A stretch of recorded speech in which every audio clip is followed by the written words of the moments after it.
décision bi jógee ci le conseil constitutionnel ñeent la dellu si Ousmane Sonko fa ba ci assemblée nationale donte ni moom ci sortie bi sax xamle woon na ni rappelé na am na ay jurisprudence yu jot na am donc moom mel na ni xaaroon na en tout cas bi les résultats mais également waxoon na ni sax ndogal bu munti tukkee ci 7 sages yi moom dina ko fas yéene respecté léegi nag le conseil s'est déclaré incompétent. Ok alors boo liiree la mémoire de défense la requête bi nga xam ne moom le député de l'opposition def dañ si posé woon ñaari question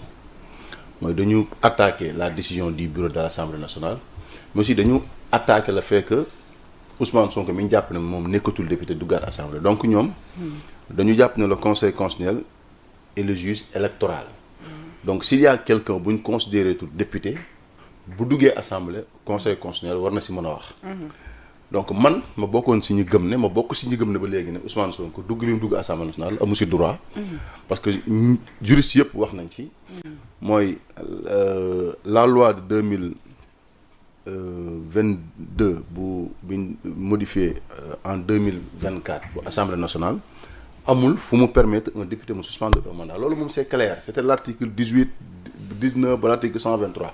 amul kenn ku lay génnee article bu lay permettre ne député mënoon na suspendre mandat et li la koy wan mooy député bu suspendre mandat naka lay duggaate si règlement intérieur bi Ousmane Sonko waxoon dafa aj son mandat. Maintenant le conseil constitutionnel a tranché mais ni mu tranché mooy lan daf ne man awma compétence ñàkk am compétence si mbir nag du légaliser ko wala déclarer ko non légal aujourd'hui conseil constitutionnel dafa ne leen lii ngeen ma indil pour ma wax si man mënuma see dugg mooy penn ko war a dugg si studio bi jàpp ne am na lu fiy tàkk wala nangam nga ne ko am na luy xeeñ si biir mu ne la man awma caabi ju ma duggee si biir kooku mënu la wax ndax prise bi ma ngi lakk wala xal la parce que moom daal nee na bu élection xasee ba am ba jàll ci jàmm ak salaam moom mënu cee wax loolu la wax waaw man nag ma bokk si ñu jàpp ne conseil constitutionnel aujourd'hui boo xoolee l'histoire du conseil constitutionnel jógee ci cour suprême bu États-Unis ay jurisprudence lañ ñu créé muy dem di dem ba yeneen état yi di ko utiliser ba mu nekk conseil constitutionnel parce que état lépp du mat parce que du ñu prévoir les acteurs politiques actes yi ñuy posé yëpp muy am conséquence sur la marche des institutions xam nga li Ousmane Sonko def c'est la première fois mu am Sénégal donc dañuy jàpp ne état bu Sénégal suuraale wu ko woon donc mais conseil constitutionnel waroon na si wax au moins ñu xam ndax Ousmane Sonko mi ndax député la ba léegi wala du député. mais dafa mel ne Aïssata Tall Sall moom dafa gisoon lii muy ñoom parce que moom bi mu defee sortie ñoom groupe parlementaire Takku Wallu bi njëkkee def sortie dañu wax ni Diomaye ñu ngi lay sant pour nga dem saisir le conseil parce que ñoom rappelé nañ sax ni ñoom bi ñu demee saisir le conseil ci bi ñu amee jafe-jafe ci installation bureau bu assemblée nationale le conseil s'était déclaré incompétent. moo tax bi may commencé ñoom lii lañ doon bañ. bi may commencé ma wax la ñaar moo tax ma wax la ñaari député de l'opposition saisiroon le conseil constitutionnel mooy sur l'acte posé par le bureau de l'Assemblée nationale intégrer Ousmane Sonko mais aussi demander conseil constitutionnel que dafa am koo xam ne jàpp nañ ne nekkatul député ñoom dañuy jàpp ne aujourd'hui Ousmane Sonko du député c'est-à-dire man parce que dafa am démission de fait léegi conseil constitutionnel si ñaar yooyu itam la wax conseil constitutionnel prononcé wul si Ousmane Sonko est toujours député ou non waxu si de moo tax dafa déclarer ne moom puisque modalité de réintégration bi bureau de l'Assemblée nationale moo ko jël c'est un acte du bureau moom amul compétence su dugg ci acte bi bureau bi posé mais ma ne malgré jël na décision boobu déclaré incompétent ubbi na vide juridique mooy aujourd'hui est-ce que député bi bindoon ne da ngaa démissionné nga dem bi ci biir nga bindaat assemblée da ngaa bëgg a ñëw assemblée indiwaat la bureau bi dugalaat la mais léegi kan moo koy àtte parce que dafa mel ne conseil constitutionnel dafa jàppee les actes pris par le bureau de l'Assemblée nationale comme un acte administratif et que acte boobu entré wu dans le cadre d'une élection parce que moom acte yi muy jël dafa ne acte yoo xam ne si dafa nekk si processus électoral ñii fàttali nañ ko la décision bi mu jëloon 17 février 2024 par rapport à l'élection présidentielle mais loolu dafay wax ne loolu dafa duggoon si cadre processus électoral donc mu ne moom processus électoral ak jour bi mu déclarer les résultats foofu la compétence am yem donc loolu mënu si wax léegi aujourd'hui au Sénégal c'est-à-dire Assemblée nationale bureau de l'Assemblée nationale li ñu war a xam ne mooy bépp acte illégal bu bureau de l'Assemblée nationale posé amul fu ñu koy attaquer aujourd'hui levé nañ fi. wala cour suprême bi moom mun nañ fa am na ñuy wax loolu mais bon man gëwuma ko gëwuma ko parce que man est-ce que les actes posés par le bureau de l'Assemblée nationale peuvent être considérés comme des actes administratifs je ne sais pas. Mais aujourd'hui ce qui est clair gis naa Talla Sylla wax ne nañu attaquer l'acte du bureau devant la cour suprême d'abord les délais est-ce que ñi ngi si beneen mooy gëwuma cour suprême di prononcer aussi affaire bureau de l'Assemblée nationale. mais yow xaaral nga lii. bien sûr dama ne woon ñaar moo mën a am. conseil constitutionnel ne dafa incompétent c'est-à-dire du si wax parce que c'est un acte pris par l'Assemblée nationale te loolu règlement interne la du si wax wala mu déclarer que recevable ñëw wax si Ousmane Sonko et loolu waroon na ko pour man waroon nañ créer jurisprudence ñu xam parce que aujourd'hui ba fii may waxee yow. juristes yi déggoowuñ ci. am na juristes yuy jàpp ne Ousmane Sonko mënoon na suspendre son mandat ñëwaat. mais ñi ëpp ci juristes yi surtout ñi nga xam ne dañuy def pratique parlementaire. dañu jàpp ne Ousmane Sonko dès l'instant que il avait choisi de rester premier ministre. donc dépassé na 8 jours yu ñu ko mayoon pour mu bind sa lettre de démission. Ousmane Sonko dafa démissionné de fait démission de droit bi. sax ñu dem plus loin wax ni sax lii concerné wul képp assemblée suñu constitution lañu laal moo tax le conseil waroon ci àtt. conseil waaw parce que ñoom évoqué nañ l'article 54 de la constitution article 54 boobu mooy wax aujourd'hui ki nekk député ñaata jour lañ ko non incompatibilité bi lay wax c'est-à-dire mënoo nekk député nekk ministre c'est-à-dire boo resté ministre rek tu perds ton mandat de député loolu conseil constitutionnel wax si moo tax ma ne am na un vide juridique boo xam ne aujourd'hui conseil constitutionnel bàyyi te kenn mënu ko àtte fi mu d'accord parce que c'est une décision qui est définitive et susceptible d'aucune voie de recours. Alors Pathé sa commentaire mais ndax jàppoon nga ni li bëggoon laaj sànq sëñ Fallou te jotuma ko laaj mooy bi l'honorable député Aïssata Tall Sall waxee lu ñu mel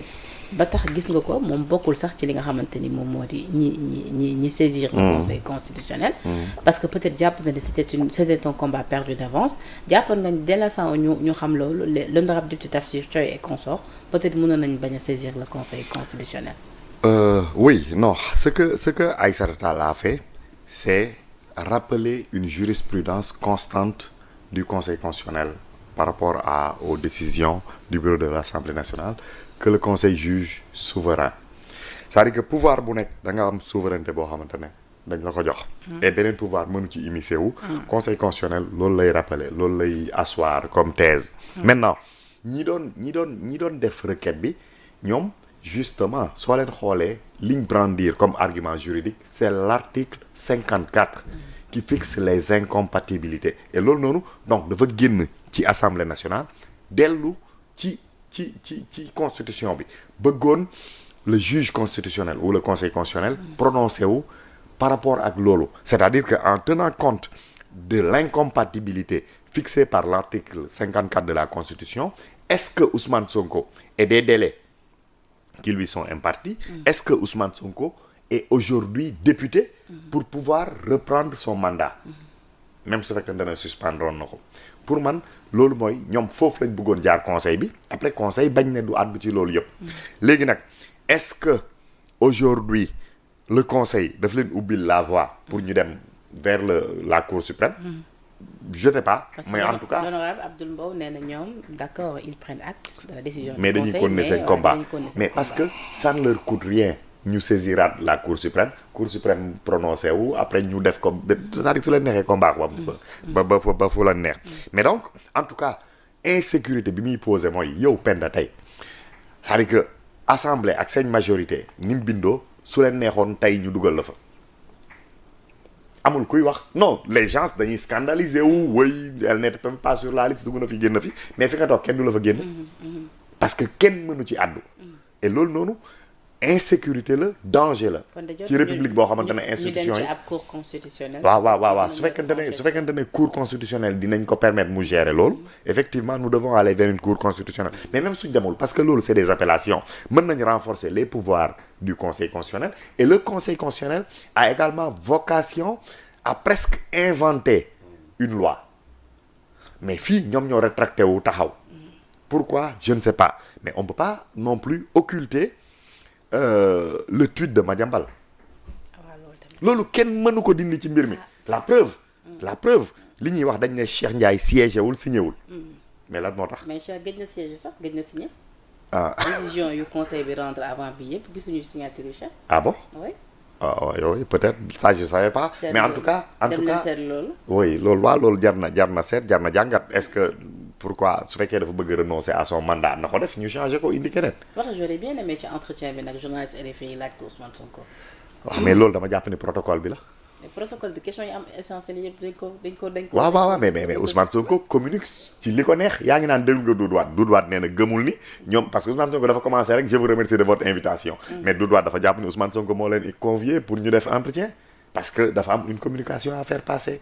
donc effectivement le protocole pour man laaj ñu ko ci candidature Macky Sall bi à l'ONU ak yeneen ak bëri na Cheikh Ndiaye bëggoon naa ci am mais pour man dafa normal parce que da leen défier après nee na leen bu ngeen génnee wax ni rencontre boobu musul am rek man ma génne leneen donc bëgg nañ ci xam lu ñu leer te ñu xam nga Madiambal moo ñu informé waaw bëri na lu muy indi nag loo xamante ne kenn du ko weddi Madiambal moom damay wax ni weddi man en tout cas man duma ko weddi mais gisuma ku ci weddi am ndam gisuma Madiambal ku mu wax nga weddi ko am ndam mais pas léegi soo delluwaatee ci loolu man dama jàpp ni loolu noonu également xam nga conseil constitutionnel dafa nekk lu am solo et pour man le conseil aurait dû communiquer sur cette histoire là jël ci des mesures conservatrices parce que loolu dafay tax bés buñ siégé ba joxe décision nit ñi mën a xam ci lan la ñuy tenir aujourd'hui l'impact de cette présumée rencontre entre Ousmane Sonko sur qui porte une requête de quelques députés de l'Assemblée nationale et le juge constitutionnel Cheikh Ndiaye même su siégé wul même su signé wul mais foofu la bokk ba léegi su ko neexee n'importe quand mu dem bureau su ko neexee mu wax ak ñoom donc xamuñu mën na nekk buntu pour entrer mën na nekk buntu pour sortir donc ñun xamuñu ci décision bi lan moo tere conseil constitutionnel mu def li nga xamante ne moom lañ doon xaar ci ñoom parce que dafa am rôle de régulation aujourd'hui lan mooy conséquence ci installation Ousmane Sonko est-ce que Ousmane Sonko dafa dem foofu pour ut salaire est-ce que Ousmane Sonko looloo ko yóbbu Assemblée nationale est-ce que salaire est-ce que dafa bëgg xëy moo ko yóbbu Ousmane Sonko mënoon na dellu ci Mercalex nee na amul conséquence parce que bu dee ñi jàpp ni dafa nar a bloquer les actions de l'exécutif moo fas yéenewul def lu loolu la ñu dig donte ni nag tamit duñ jox carte loolu la ñu blanche dig au président waaw kañ Bassirou Diomaye mais nee na suñ ko attaqué moom mu fayu te par l'institution parlementaire lay fayoo ñu ngi jëm ci prévision constitutionnelle waaw voilà mi ngi noonu mi ngi jiitu le président de la République mi ngi c'est-à-dire mi ngi posé ay actes yu bëri yoo xamante ne aujourd'hui nag président de la République mën nañ wax moom mooy bàyyi des principes pour gérer loo xamante ne moom moo xam mën na nekk équilibre mën na nekk dafay daw tension mën na nekk lu mu mënti doon et peut-être que loolu mën na nekk sax pour le bien de cette république là mais dafa mel ni ci Sénégal ñun dañ nekk ay njirim nekk baayo entre un président qui n'a pas de légitimité électorale politique qui n'a pas de légitimité politique un président de l'Assemblée nationale qui est retourné ou qui est entré à l'Assemblée par effraction illégitime et illégale et un conseil constitutionnel boo xamante ne dafa am ay suspicion bul fàtte ni am na ay député yu leen jiiñoon ba mu am une plainte de ce même Cheikh Ndiaye te ba léegi justice defu ci dara mais ñun ci lan lañ taxaw ci lan lañ taxaw waaw mais mi ngi noonu mais tey conséquence li mu def c'est-à-dire li tax mu danger dafa am lu may fàttali bi ñuy nekk xale di jàng école Baye Birane yàlla na ko yàlla yam suñu benn paa man ak sama benn xarit mu Zayid dañ doon def ni puisque dañ doon def di dugg di génn Baye Mbow suñu benn principal ne porte bi léegi na ko del garder buntu école bu ku génn 9 récréation 10h15 bu mu dugg ñu ñëw mënuñu duñ dugg ñu koy nekk di ñaaw mu ne man porte lañ ma garder loo man a xaaral nañ dem tëb miir bi dëgg la ñu dem tëb miir bi waxuñu dara c'est-à-dire ñun sag bi mosoon a tar bi dañ doon dem tëb miir bi c'est-à-dire kooku li taxoon ñu teg ko fa mooy pour bu mu bàyyi kenn dugg si biir école au-delà tey conseil constitutionnel li mu def mooy aujourd'hui wax na Sénégal yëpp ne képp koo xam ne ni acte administratif ngay posé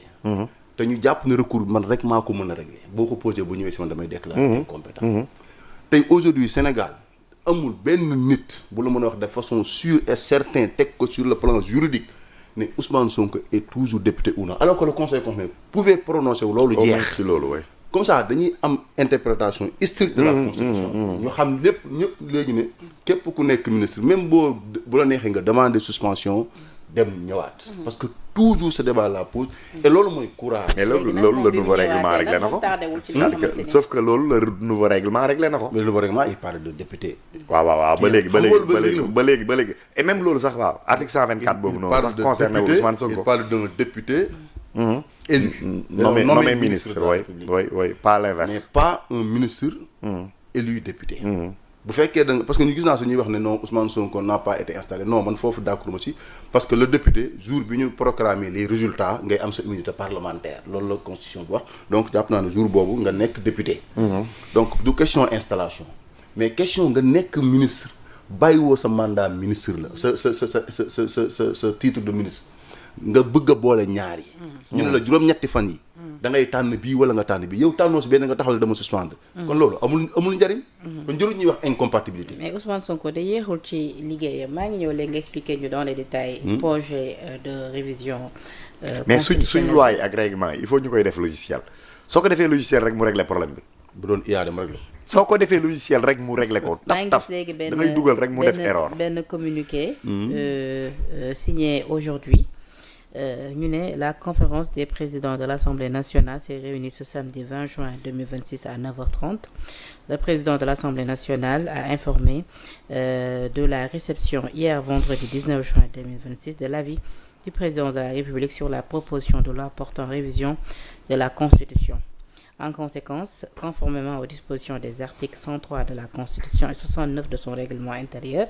l'Assemblée nationale entame la deuxième phase de la procédure, celle de l'adoption. Un nouveau calendrier a été retenu, fixant les dates des 24 et 29 juin 2026, respectivement pour les travaux en commission et en séance plénière. Diomaye fu mu ne ni kon tontu na ci bëgg-bëgg wu député yi ngir ñu soppi li nga xamante ni moom moo di suñu constitution bi donte ni nag les députés de l'opposition dañu jàpp ni lu nu mel waruñu ca jëm sans pour autant mu amoon au préalable ay concertation et pourquoi pas sax lu nu mel ca mujjantal ba ñu jëm ci ab référendum su ko defee askan bi mun a am son mot à dire mais dafa mel ni Ousmane Sonko da leen fixé woon au président un ultimatum président nag parce que dafa ñi bind nañ ko ba tey amuñ ci woon réponse waaye même buñ ci amul réponse ñoom dañ naroon jëm ci li nga xamante ni moo di travaux yi nee na nag jot na li nga xamante ni moo di avis au président. waaw loolu la ko loi bi wax loi bi def na président bu ko député bu ñu defee proposition de loi dañ koy jox njiitu réew mi mu am fukki fan